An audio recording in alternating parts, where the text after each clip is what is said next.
नमस्कार, मी रामेश्वर जामगे. राजमुद्रा न्यूजच्या या विशेष बातमीपत्रात आपले मनपूर्वक स्वागत.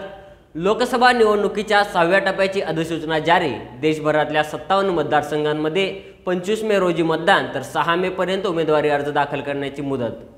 निवडणूक प्रचाराची रणधुमाळी. पंतप्रधान आज महाराष्ट्रात, तर अमित शहा आसाममध्ये, तर काँग्रेस नेते राहुल गांधी गुजरात आणि छत्तीसगडमध्ये दौरा.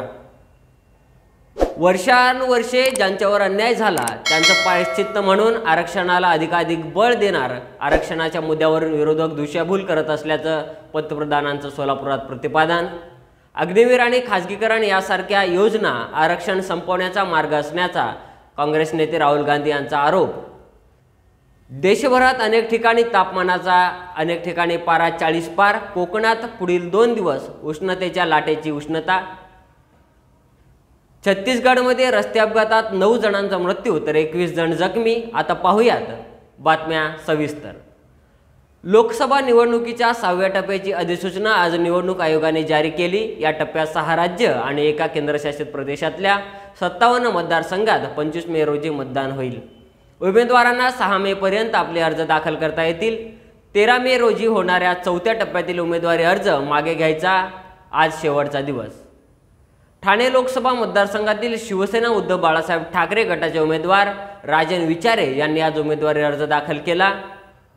तसेच या पक्षाचे नाशिक मतदारसंघातील उमेदवार पराग वाजे यांनीही निवडणूक निर्णय अधिकाऱ्याकडे आपला अर्ज सादर केला. दिंडोरी लोकसभा मतदारसंघातून राष्ट्रवादी काँग्रेस पक्षाचे शरदचंद्र पवार गटाचे भास्कर डगे यांनी उमेदवारी अर्ज दाखल केला. महायुतीचे उमेदवार असलेले शिवसेनेचे राहुल शेवाळे यांनी दक्षिण मध्य मुंबई मतदारसंघामध्ये आज आपला उमेदवारी अर्ज दाखल केला. मुख्यमंत्री एकनाथ शिंदे अनेक पदाधिकारी यावेळी उपस्थित होते. महाविकास आघाडीतील उमेदवारांनीही आज अर्ज दाखल केला. दक्षिण मध्य मुंबईचे उमेदवार अनिल देसाई, दक्षिण मुंबईचे उमेदवार अरविंद सावंत यांनी उमेदवारी अर्ज दाखल केला. निवडणुकीत विजयी होऊ असा विश्वास सावंत यांनी माध्यमांशी बोलताना व्यक्त केला. पंतप्रधान नरेंद्र मोदी 2 दिवसाच्या महाराष्ट्र दौऱ्यावर असून राज्यात 6 ठिकाणी त्यांच्या सभा होणार आहेत.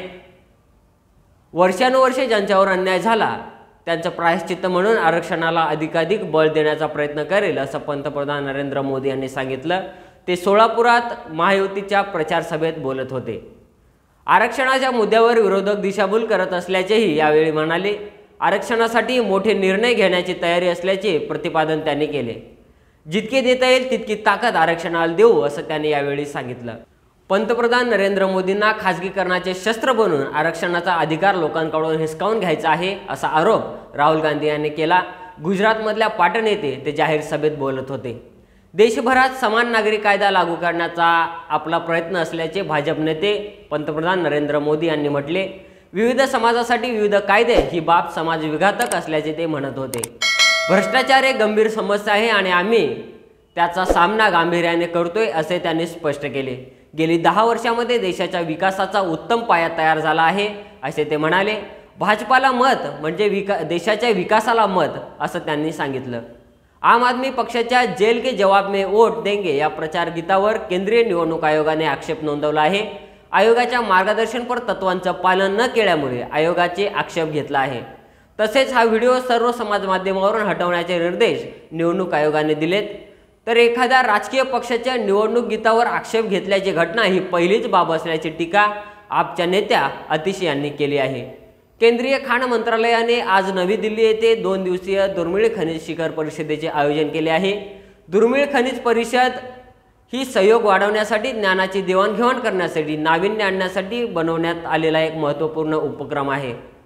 भारतीय तटरक्षक दलाच्या जवानांनी काल अरबी समुद्रातील गुजरात किनाऱ्यावर केलेल्या धाडीमध्ये पाकिस्तानच्या बोटीतून जवळपास 600 कोटी रुपयांची 600 किलो अंमली पदार्थ जप्त केले आहे. बोटीवरच्या 14 पाकिस्तानी कर्मचाऱ्यांनाही ताब्यात घेण्यात आले आहे.